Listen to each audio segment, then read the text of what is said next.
ಭಾನುವಾರ ಸಂಜೆ ಸುರತ್ಕಲ್ ಎನ್ಐಟಿಕೆ ಸಮೀಪದ ಟೋಲ್ಗೇಟ್ ಬಳಿ ಜೀಪಿನಲ್ಲಿ ತೆರಳುತ್ತಿದ್ದ ವೈದ್ಯಕೀಯ ವಿದ್ಯಾರ್ಥಿಗಳನ್ನ ತಡೆದು ನಿಲ್ಲಿಸಿ ಅವಾಚ್ಯ ಶಬ್ದಗಳಿಂದ ನಿಂದಿಸಿ ಹಲ್ಲೆಗೆ ಯತ್ನಿಸಿ ದಾಂಧಲೆ ನಡೆಸಿದ 5 ಆರೋಪಿಗಳಿಗೆ ಠಾಣೆಯಲ್ಲೇ ಜಾಮೀನು ನೀಡಲಾಗಿದೆ.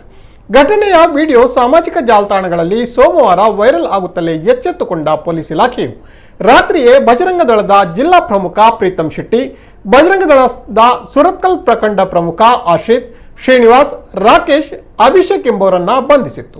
ಬಂಧಿತ ಆರೋಪಿಗಳ ವಿರುದ್ಧ ಐಪಿಸಿ ಸೆಕ್ಷನ್ 341, 323 ಮತ್ತು 504 ಅಡಿ ಪ್ರಕರಣವನ್ನು ದಾಖಲಿಸಿ ಠಾಣೆಯಲ್ಲೇ ಜಾಮೀನು ನೀಡಿ ಬಿಡುಗಡೆಗೊಳಿಸಿತ್ತು. ಸೆಪ್ಟೆಂಬರ್ 26ರಂದು ದೇರಳಕಟ್ಟೆಯ ಖಾಸಗಿ ಮೆಡಿಕಲ್ ಕಾಲೇಜಿನಲ್ಲಿ ಎಂಬಿಬಿಎಸ್ ವ್ಯಾಸಂಗ ಮಾಡುತ್ತಿರುವ ಕೇರಳದ ವಿದ್ಯಾರ್ಥಿಗಳು ತಮ್ಮ ಜೀಪಿನಲ್ಲಿ ಮಲ್ಪೆ ಮತ್ತು ಮಣಿಪಾಲಕ್ಕೆ ತೆರಳಿದ್ದರು. ಅದೇ ದಿನ ಸಂಜೆ ಸುಮಾರು 6:25 ವೇಳೆಗೆ ಮರಳಿ ಬರುತ್ತಿದ್ದಾಗ ಸುರತ್ಕಲ್ ಎನ್ಐಟಿಕೆ ಟೋಲ್ಗೇಟ್ ಬಳಿ ತಡೆದು ನಿಲ್ಲಿಸಿದ ದುಷ್ಕರ್ಮಿಗಳ ತಂಡವು ಜೀಪಿನಲ್ಲಿದ್ದವರ ಹೆಸರು ವಿಳಾಸ ಕೇಳಿ ಹಲ್ಲೆಯನ್ನ ನಡೆಸಿ ಅವ್ಯಾಚ್ಯ ಶಬ್ದದಿಂದ ಬೈದು ದಾಂಧಲೆಯನ್ನ ನಡೆಸಿತ್ತು. ಇದರಿಂದ ಸ್ಥಳದಲ್ಲಿ ಕೆಲ ಕಾಲ ಗೊಂದಲ ಸೃಷ್ಟಿಯಾಗಿತ್ತು. ಈ ಸಂದರ್ಭ ಅದೇ ದಾರಿಯಲ್ಲಿ ತೆರಳುತ್ತಿದ್ದ ಪೊಲೀಸ್ ಇನ್ಸ್ಪೆಕ್ಟರ್ ಶರೀಫ್ ವಿದ್ಯಾರ್ಥಿಗಳಿಗೆ ಹಲ್ಲೆ ನಡೆಸದಂತೆ ತಡೆಯಲು ಪ್ರಯತ್ನಿಸುತ್ತಿದ್ದರು. ಪ್ರಕರಣದ ಬಗ್ಗೆ ಹಲ್ಲೆಗೊಳಗಾದ ವಿದ್ಯಾರ್ಥಿ ಸುರತ್ಕಲ್ ಠಾಣೆಗೆ ದೂರನ್ನ ನೀಡಿದ್ರು. ಆದರೆ ವಿದ್ಯಾರ್ಥಿಗಳನ್ನ ಬಿಡುಗಡೆ ಮಾಡಿರುವ ಕ್ರಮಕ್ಕೆ ಇದೀಗ ವ್ಯಾಪಕ ವಿರೋಧ ವ್ಯಕ್ತವಾಗಿದೆ.